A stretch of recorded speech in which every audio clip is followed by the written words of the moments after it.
basically, the whole idea of mastering, now we're going to get a little technical with this. The whole idea with mastering was to actually get music on whatever format is of the day. And when I started in the mastering business, and okay, I won't say the year, but anyway, when I started in the mastering business, we were cutting vinyl records. We were making vinyl records and cassette tapes, more primarily. So when people say, what is mastering? Mastering is to get a performance that was played by instruments, or MIDI gear, or keyboards, pianos, flutes, sax, whatever. It's recorded, mixed, go to mastering to put it on the format to sell it to the public. The main format of the day was making a record, and I'm gonna show you what that is now.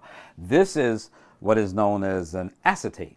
An acetate is basically aluminum with a substrate of a material that the cutter head actually cuts into.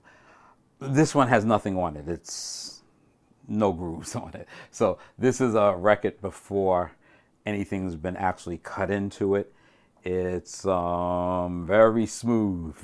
That's the easiest way of calling it. And just to make a long story short, the cutter head goes into it. It's heated, and it actually cuts the material, modulates the material into it. There's lots of videos online about that. I would say most of them are pretty accurate. So you could delve into that. We might talk about that later. Now I'll show you one that has a label on it. This one has an actual label on it. It also, if I can get it out, it also is an acetate with label. I believe it's Babyface. From a couple of years ago, it was done at Sterling. I mastered the record as far as audio, and I didn't have a cutting lathe at that point, and so it was the disc was actually cut at Sterling. Again, the other side is blank. A side would be here, and the B side would be on another disc. So you have two different discs, so that you don't, because fingerprints and anything could really mess them up. The other thing to remember with these, they sound very good because there's no noise. They haven't went through production. It is straight off the cutter head. It is as close to a record's perfection as possible.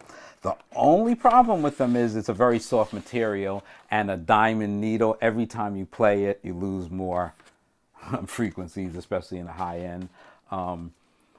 And eventually, you don't have much left. And this is something from years ago. This is really going back in time. I think this, if my memory serves me correctly, says 87. Here's a Warner Brothers record, a record called Book of Love. It was a dance record. I did. Very good record. I still play it to this day. It's probably missing quite a bit of top end. But anyway, this was from Frankfurt, Wayne, where I started. And I keep a lot of acetates. Sometimes they see that they're somehow or another on the web and stuff like that. Because I guess when you give them the producers sometimes sell them or do whatever want. I mean, we're talking a long time ago. This is 128.87. And these sound really still good to this day. You have to be extremely careful with them. The label's kind of wearing away, and it's just the way that we packaged them at that day. But anyway, that's basically what we were doing at that point. Doing an acetate, it's a very time-consuming thing. It's actually, back in that day, you're doing it real time. So we would have, let's say there were 4 or 5 songs on the album. We would have a tape machine, an analog tape machine set up with each song, 1 through 4 or 5 songs. And between each song, we'd have what they call leader tape, which was a white tape, which was the space between each song. Most people are so nostalgic about this, but I, as a cutting engineer, was like, one day we'll be able to do this, and it'll be really easy, and it'll be not quite hard. Because what we had to do is, when song 1 was playing, we had to have a duplicate EQ. Like, let's say I'm using this George Massenburg EQ for song 1. I had to have a second George Massenburg EQ for song number 2. And so I would set song number 2 up while song number 1 is being cut, because once you lowered that cutter head, it just plays. If you messed up, you lost the disc. If you lost the disc, the owner of the place wasn't happy. Those discs were very expensive. A disc, I don't remember the cost, but they could have been $20 a side. So now you're talking about, oh, he lost how many sides just trying to cut one side. And that's why there was a high expense to it. It might have been more, it might have been a little less, but I'm not sure at this point. So what we would do is we would be cutting, setting up the EQ for the second song. You would watch your half-inch tape, and you always have a remote control for the half-inch machine, and it would just keep playing. As you see that leader tape coming, you would prepare for that fader down, click in the next EQ, go to, it was like a show. Go to song number 2 with the second EQ. Now fader back up before the next song started. Put a band in the lacquer so that people could see it, because you had a remote for the lacquer machine. So you're actually putting a band in it so that you could see second song. That's that little space between the songs. Now, as the second song is playing, you're going back to the first EQ for the third song, and vice versa. And then you had to change your EQs, you had to change your levels, whatever. You predetermined what you wanted to do. It was a whole dancing, put your shades on and stuff, and you were working. It was fun, a lot of work, and that's what mastering was. Mastering was creating this for vinyl. When digital finally came out, we could actually record the songs onto a digital format, and now we can pre-record the EQs onto them. And that's how we got into the digital domain. And unfortunately, and this is one of the things that happened with digital, just as a thought, because a lot of people don't know this, when vinyl has its own, what would you call it? It has its own EQ needed for the format. And it does not match with digital per se.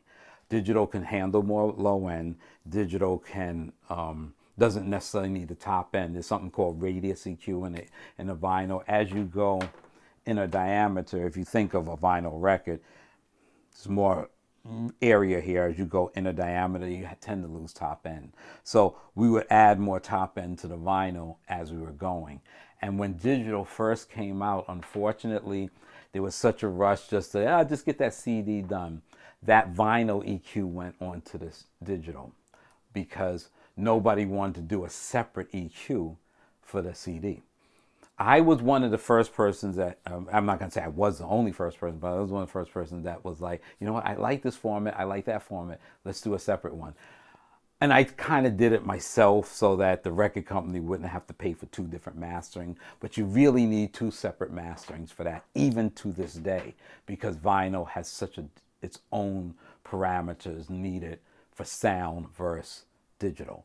So because with that done and said, once you started EQing for digital, you realize, oh, we don't need the radius EQ for song 4, the last song on the side. We could just leave it alone. Or vice versa, you can even add a little bit more bottom to it for the digital because it can handle it. There's no skipping grooves or something like that. Because remember, with vinyl, the longer the side is, the more the level has to go down and the more bass that you might have to filter out. So with all these technical things said and done, the main thing was that you should have a separate EQ for the digital and a separate EQ for the vinyl. And you need to spend the time to do that. You need to realize what the differences are. So eventually what happened is we started actually cutting the vinyl from digital sources. So I know a lot of people won't want to hear that, but it was easier because we could actually just buy one good EQ and set them up and do song 1, go get some coffee, do song 2, then splice them together digitally and run the vinyl sides. I'm not going to say that that's how most things were done, but a lot was. The other thing that was done sometimes, because one thing is needed for vinyl, and a lot of vinyl heads might not want to hear this, or people that are into it, is that because of the way a vinyl works, you have the lathe and the computer that's running the lathe, and you have the cutter head that cuts the actual audio.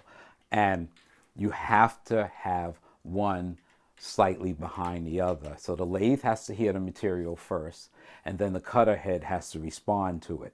And because of that, sometimes in some studios, we would actually have two cutter heads, two groups of EQs or whatever. That would be a really high setup system. But for a lot of the commercial recordings, we just put a digital delay in there. And you're talking about the 80s or the 90s, the digital delays were good, but it still was a digital delay. So unfortunately, some of the audio that went on vinyl was from digital. It sounded fine though, because the format sounded okay, and the format was good, and there was no compression to it. There was no like an MP3 or nothing like that. We hadn't even heard of that type of stuff at that point. This was all uncompressed files. So there's all that going on too. So I mean, that's basically, like I said, you could go look up Neumann or Autophon cutter head and see how the actual discs are cut and made, and there's so much material on it. I did that for many years.